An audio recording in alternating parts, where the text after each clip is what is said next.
Hi there. Everybody, and welcome to St George's Park for this squad announcement ahead of the Euro 2024 qualifiers against Italy and Ukraine. Joined by Gareth Southgate, and we'll get right underway first with Rob Dorsett from Sky Sports News. Gareth, good to see you. Hi, Rob. Ivan Toney gets a recall, which a lot of people will be pleased to see. I think few would argue that his performances on the pitch don't deserve it, but I think you'll probably understand the wider controversy around this when the FA have listed so many charges against him for alleged breaching rules, and he might have to have some time out of the game at some point in the future. He has admitted to some of those charges, we understand. So can you explain your thinking on that one for us, please? Well, the fact is he's playing for his club. He's available for his club. There hasn't been a trial as yet or any judgment. So I don't know on what basis we wouldn't pick him, really. I think before the World Cup, Callum Wilson had a brilliant run of form and hit form just at the right time. And he's obviously had a little bit of an injury that has inhibited his performances in the last few weeks. Ivan's been consistent across the season. Of course, as soon as we named that squad, he had a brilliant game at Manchester City, which was typical. But he's playing really well. I like the way his presence in games. You know, I saw his game at Arsenal where I thought he was outstanding, and he deserves his opportunity. Headlines will be as much about a couple of players you've left out as well. Raheem Sterling and Ben White leaped to mind straight away. What can you tell us about those? Yeah, well, Raheem's not fit, so that's that one. You would have selected him if he had been. Yeah, absolutely. With Ben, it's similar with Ben and Trent, really. The three boys that are in as right full-backs, we've got them just ahead of those two. We're blessed in that position with a depth of talent, and it's the hardest position to pick, albeit it's never straightforward criteria, and it's always shifting around a little bit on form as well. But Kyle and Trips were obviously the ones that played during the World Cup, started the games during the World Cup, have been consistent, and Reece coming back is another top player. So yeah, we'd love to have that depth in every position on the field, really. I remember when you first came in, you said to play for England, you've got to be playing regularly for your club and playing well for your club. And have you found that increasingly difficult to stick to that? I'm looking at Lewis Dunk not in, Harry Maguire in, and various other players as well. Is it just too difficult to stick to that idealist philosophy? It's impossible. We've got to pick our best players where possible. And then there's a balance between, do you go with a certain level of player who's not playing quite as regularly, or a level of player who's physically fit and doing well, but I'm not talking about specific names here, but as a general principle, I feel as though it's interesting talking to other coaches of national teams that they feel the same. You've got to try to pick your best players as long as they can get to a reasonable physical level, and that's where we are with it, really. You'd love to have that depth, but we are shorter than the other big nations on depth of selection. I'm happy with the groups that we've got to select from and the quality we've got to select from, but in certain positions we are short of depth, and those numbers are deteriorating rapidly in the Premier League. That's not a concern for me, I don't think, in the next 18 months, but in 4 or 5 years' time we've got to be really careful on that. That's a tough message for a lot of players who are pushing and want to get into your squad. If you're playing really well for your club, that might not be enough. That's a difficult message, isn't it? Especially to the likes of Lewis Dunk and Sonny and players like that. Well, they are playing very well, and their club are playing exceptionally well. I think the coach is doing an amazing job. I think he's got the team playing in a unique style in our league. They're having an outstanding season as a club. Solly, we had with the under-21s with us, so he's a player we know well. But at the moment I don't see him ahead of Rashford, Grealish, Foden, Saka in those positions on the field. So they're hard calls, but we're always watching everybody. We're watching everybody regularly. live or on our system during the week. So there's not a game that we miss. And we do know there are some players that are playing well for their clubs and regularly. But as I said, I've got to pick the team and the squad that I think gives us the best chance of winning in 2 really big matches coming up. Experience is part of that. You know, we're going to Naples, we play Italy, they're a top side. It's a different sort of environment. You've got to get the balance right of experience for those types of games as well. Quite a few months have passed now since you had that personal quandary about whether to stay or whether to go. Do you feel kind of re-energised? Do you feel ready to go? You've had no more doubts? Do you feel you're absolutely confident you made the right decision? Yeah, look, the doubts I had were before the tournament, really. I've said I spoke a couple of months ago, so I'm going over old ground, but I never wanted to be a divisive figure in terms of my doing the job affecting the performance of the team, because there would be a debate about, you know, people would rather you lose so that you're gone sometimes than you win the games. So I did worry before the World Cup that did I need to say I would be going at the end to allow the team the freedom to play. We decided not to do that because I think when we left Wembley after the Germany game there was an uplift in the mood. We've always known where we stand with the players and that they're with us as a coaching group, and also wanted to show that, you know, you've got to come through tough spells as managers. You know, I've had them before, and you're not going to duck a challenge just because there's criticism. But if there's not the level of support and it starts to affect the team, then that's something I'm very conscious of. So that was my concern well ahead of Qatar, really. From there, I think it's always right to assess after a tournament where you're at as a team. We have to start from scratch. We've got some brilliant experiences over the last few years, which means to be European champions is a realistic aim. But we're starting from the beginning again, and we've got to find the hunger to qualify. We've got 2 crucial games. We need everybody firing. I know there's a lot going on with the clubs, and there's a lot of football being played. The first thing is we need people in the door that we've picked, and then we've got to perform really well to get results in 2 very difficult qualifiers. Last one from me. You say it's a new cycle. It is. You go again, start of a qualifying campaign, and some changes to your backroom staff as well. We understand Chris Powell has left, and Jimmy Floyd-Hasselbank might be close to coming in. Can you tell us about that and any other changes there might be to your backroom staff? Yeah, I mean, Chris, we've really enjoyed working with. Chris was on a placement with us for the Euros originally, and we extended that.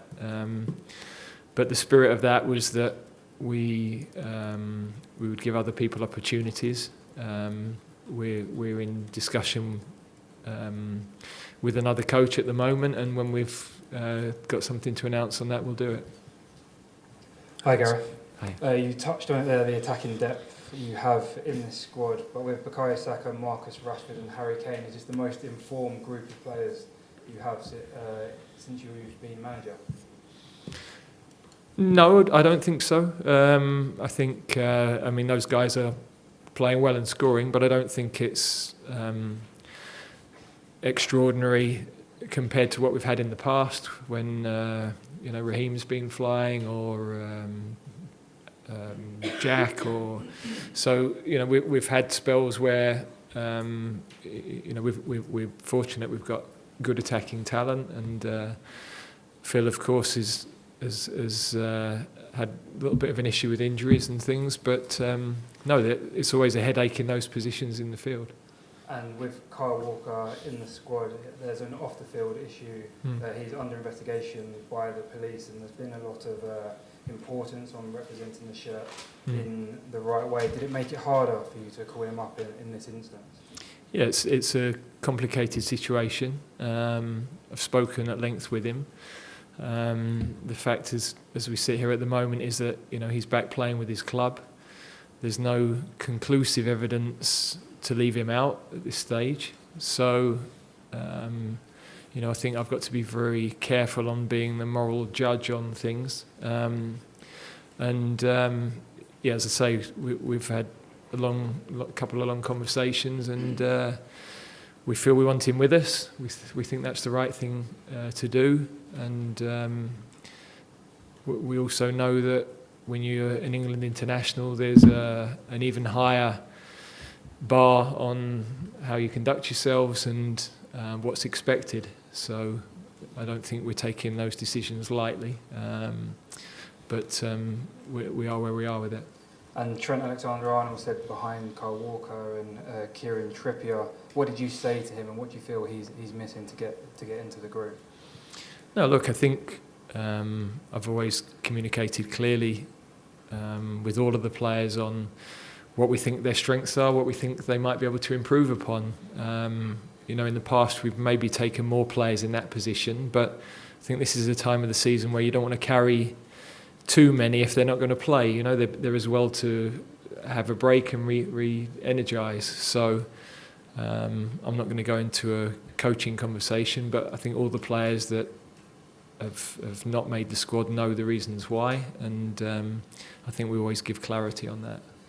And straight into competitive qualifiers for the European Championships, just how difficult is it to go straight into this round of fixtures so close together straight after the World Cup?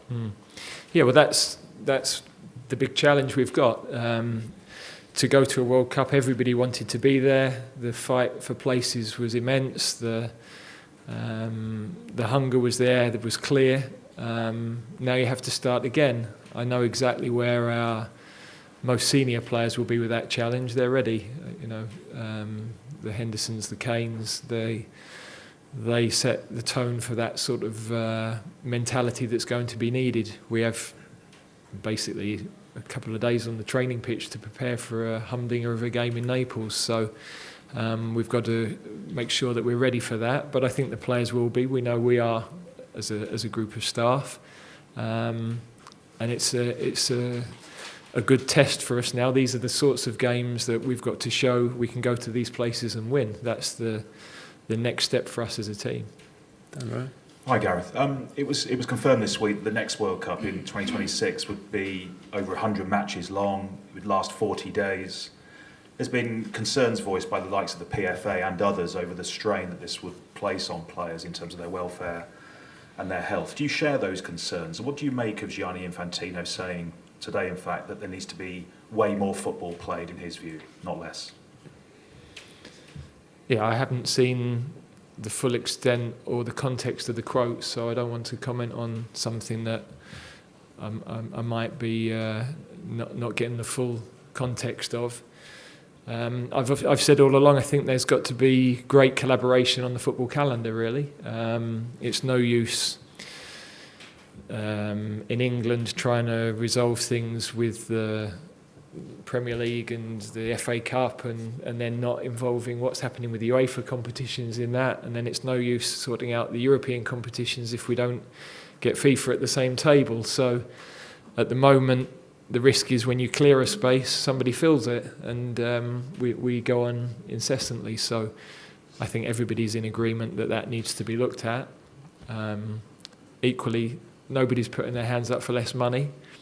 So there's got to be a compromise somewhere along the line. You know, if we want to get the rewards we do within the game, then you need the commercial contracts, you need the broadcasting contracts, you need the prize money, and on we go. So everybody has to sit around the table, and if we want to resolve that situation, everybody's got to work together. Otherwise, there's always a loophole.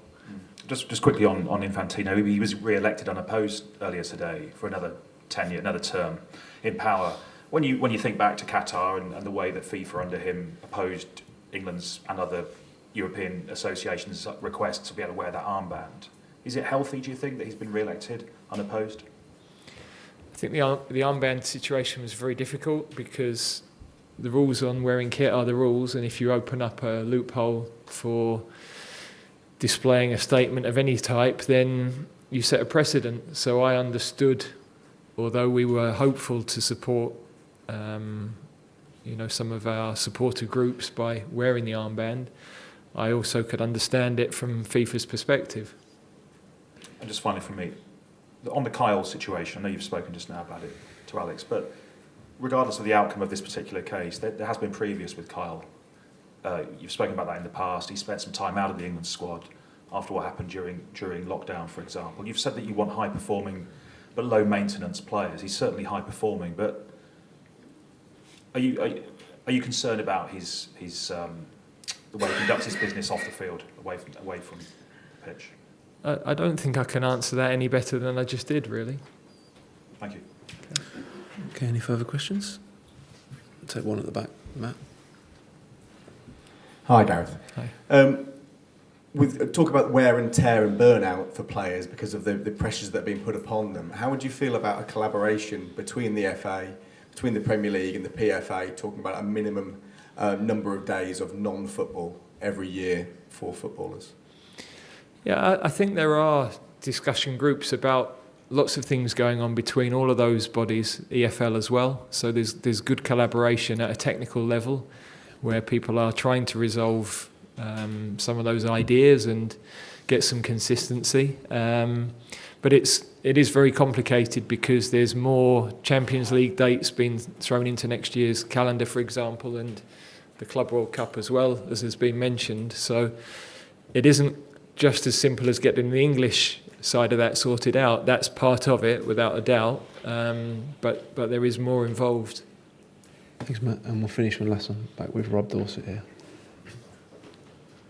Gareth, I just wanted to ask you what about the Lionesses.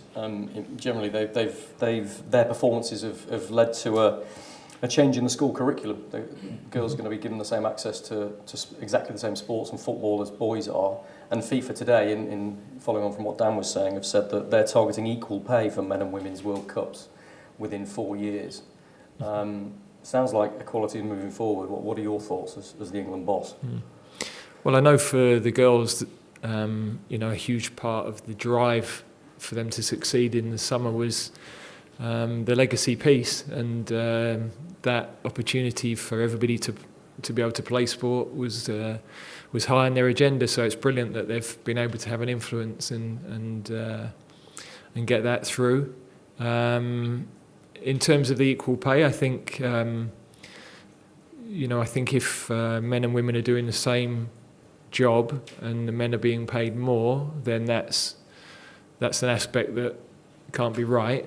Equally, if we're in a economic world where within football there's got to be the funds available to pay, then in order to pay equally, the broadcasting figures or the sponsorship figures have to tally. So it's probably an area people don't want to speak about, but I think there's a reality to that. There's an economic reality on that. So I have a daughter that if she's in an office and she's doing the same job as the person next to her, then I'd want her to be paid equally. There's no doubt about that. But there are economic factors between the Premier League and the Championship and across sports at different levels. And in the end, as I said earlier, we want a smaller calendar, but none of us are voting for less money as well. So, but the calendar and the sponsors and the broadcasters, as well as the fans, but in our league, the broadcast deal in particular is a huge part of why the salaries are what they are in the Premier League. Then